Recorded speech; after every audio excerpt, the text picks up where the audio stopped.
Bienvenue à la méditation sur le sel de la vie. Installez-vous confortablement et fermez les yeux.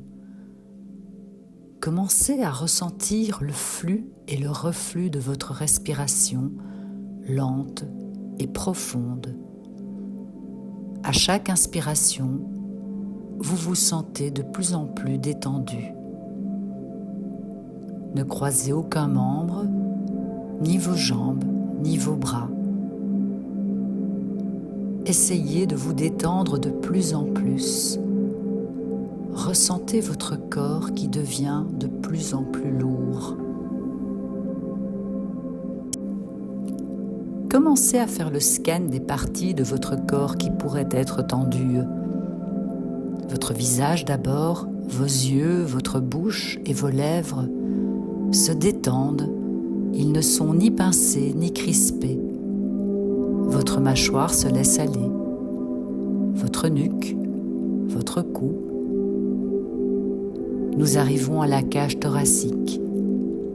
Et vous pouvez imaginer que vous flottez dans une très belle bulle dorée dans laquelle vous vous sentez profondément paisible, en sécurité, bercé par cette douce lumière. Continuez à scanner votre corps et descendez jusqu'à vos orteils.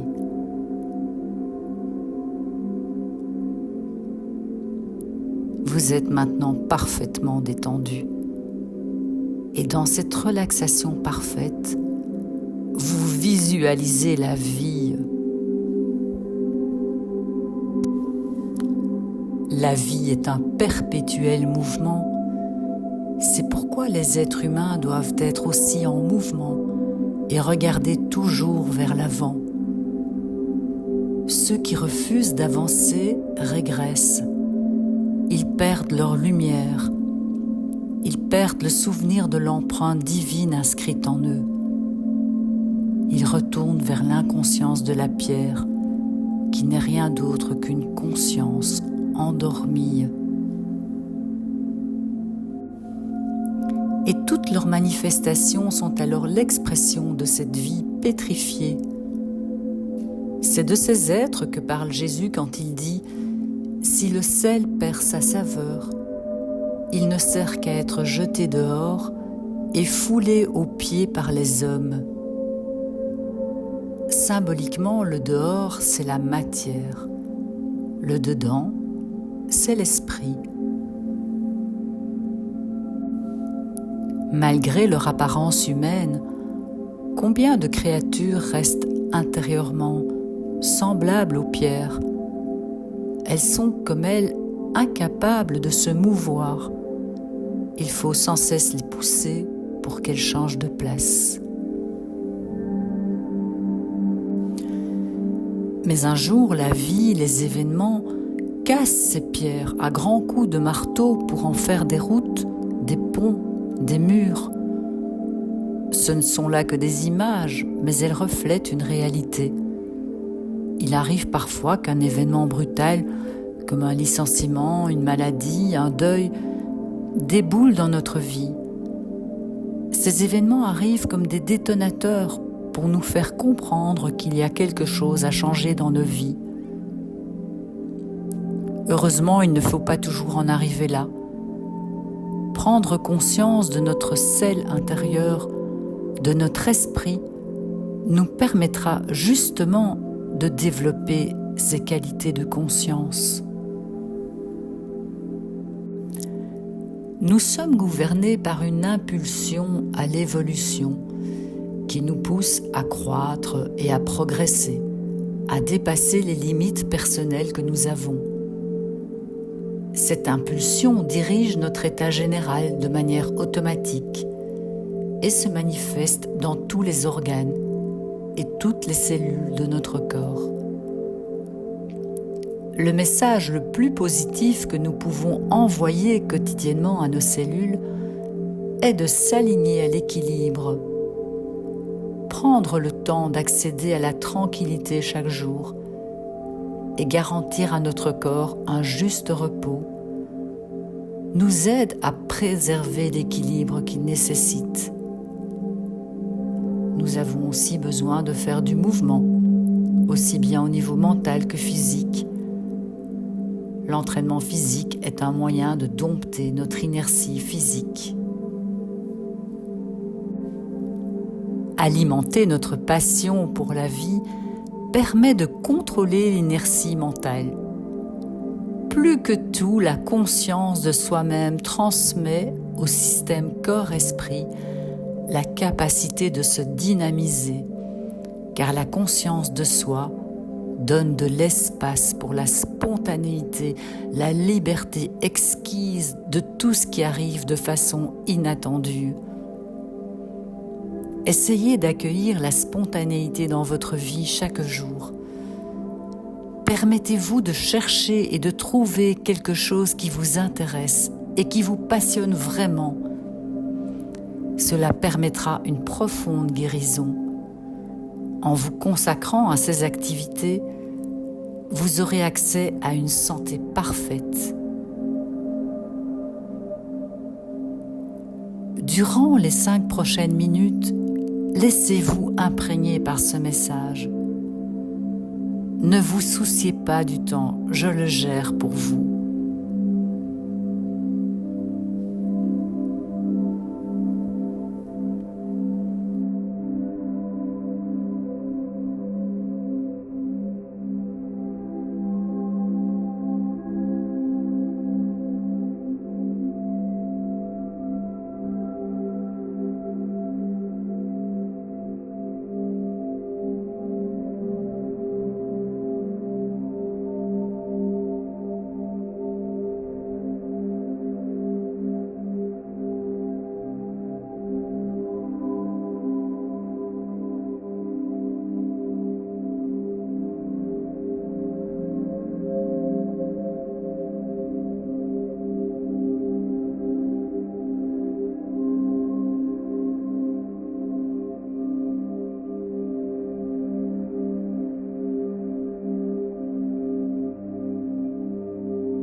il est temps de reprendre contact avec la matière. Petit à petit, vous revenez dans votre corps. Vous ressentez la vie qui circule dans chacun de vos membres. À votre rythme, vous pouvez vous étirer, bâiller et ouvrir vos yeux. Je vous souhaite une très belle journée.